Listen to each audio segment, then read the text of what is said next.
Hi, I'm Tim, welcome to our channel, and thanks for logging on. If you enjoy these videos, do me a favor and subscribe to our YouTube channel right here at Watchbox Reviews. I would really appreciate it, and I promise to update daily. If you love this watch, you can see it and you can purchase it on our website, thewatchbox.com. Today, we are discussing my favorite iteration of the Heuer Carrera Calibre Heuer 01. Of course, the basic model, 45mm, was launched in 2015. This is the evolution. 43mm in diameter, the model you see here was launched in 2017, and it's a better fit for almost all wrists, as well as a more versatile watch in total. A timepiece that does sit with an impressive stance in spite of its more discreet case proportions, nevertheless a thick watch. 17mm thick, but it redeems itself with a 51mm lug-to-lug dimension that makes it wearable on a wrist as small as 14.5 centimeters circumference. And you can see, because it is broad, it doesn't look as thick as it is. I would have guessed about 15. The timepiece has a handsome array of colors, textures, tones, and materials. Principally stainless steel, it also includes a nearly scratch-proof ceramic tachymeter bezel. Jumping in close, you can see this has been one of the common threads in LVMH watchmaking accessories over the last 5 to 6 years. A leather inlay and a natural vulcanized rubber strap. So you can see the leather is of high-grade, large rectangular scale alligator leather, blue with a semi-gloss monotone stitch, and then rubber to make it a long-wearing and durable piece to isolate it from the oils of the skin.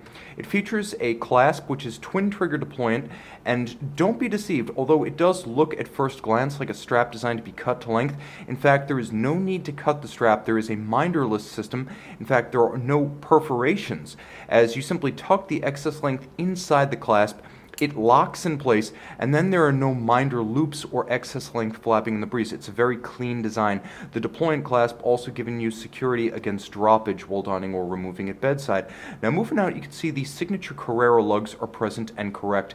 Principally in satin finish, so it doesn't overwhelm with its metal mass. You can see that they're well stepped from the case band, so they break up the shear of the case. It does have a wonderful differentiation between lug structure and center case. The pump style pushers are handsome and shouldered. They have a volume and a body that gives them a sporty and rugged appearance. You'll also note differential black and red chapter rings for the individual pushers for start and stop. A few polished accents you can see on the end profile of the case, as well as the space between the case band and the lug inboard. There's a little bit of high polished accent, almost like jewelry. Moving to the bezel, you can see it is a tachymeter scale, and it features a beautiful polished blue ceramic that's lustrous and handsome. It adds a glint and a glimmer to the watch that enlivens it in the absence of high polished metal. You can see the dial is that open style we're used to seeing on almost all the LVMH watch group products. We see it at Zenith, Tag, and Hublot, but this watch has a few advantages over its brethren. At Zenith, well, let's be frank, the El Primero caliber is not as advanced as the Heuer 01.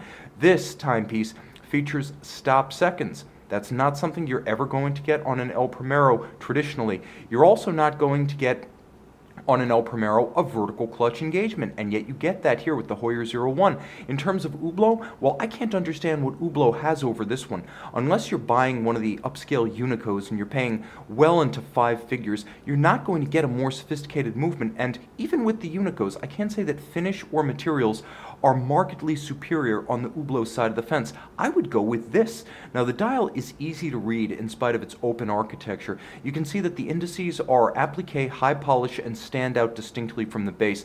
There are a set of blue chapter rings underneath, and they underpin the primary sub-registers of the chronograph, as well as constant seconds. You can see chronograph minutes and chronograph hours in silver, constant seconds in blue, and a few accents of red to enliven this rather patriotic dial. And I'm happy to say that red, white, and blue, though associated with the US, works for many nations and many football clubs, so you're likely to find a good match regardless of who you are. Finally, you can see the dial base underneath and a skeletonized date. The watch does have a date, hacking seconds, and a quick set date. I mentioned a vertical clutch that allows the watch to start without any jump of the seconds hand, stop without any stagger, and always reset precisely to the index of 12 because there's no play. Moreover, because there are no meshing teeth, you can run a vertical clutch chronograph full time. If you like having your center seconds alongside minutes and hours, just leave the chronograph running with the vertical clutch, no hazard. There is a crown with a rubber shoulder that makes it easier to grip. Turn it all over. 100 meters water resistant, and let's get super close here. We are talking Heuer Calibre 01. Previously, Heuer 1887, just so we can track the lineage. Previously, Seiko 6S37. That's right, this is a basic Seiko architecture. I consider that to be a feature, not a bug, as Seiko power plants are rock solid.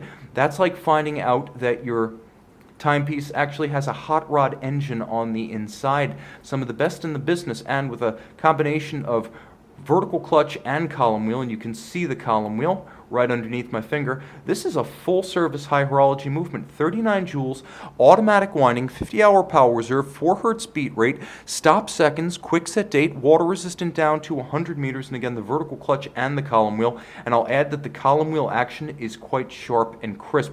It's a good looking movement too, with a lot to see, so a worthwhile display case back. This is the Heuer 01 I would own. Blue ceramic and stainless steel, 43 millimeters. See it on the watch box.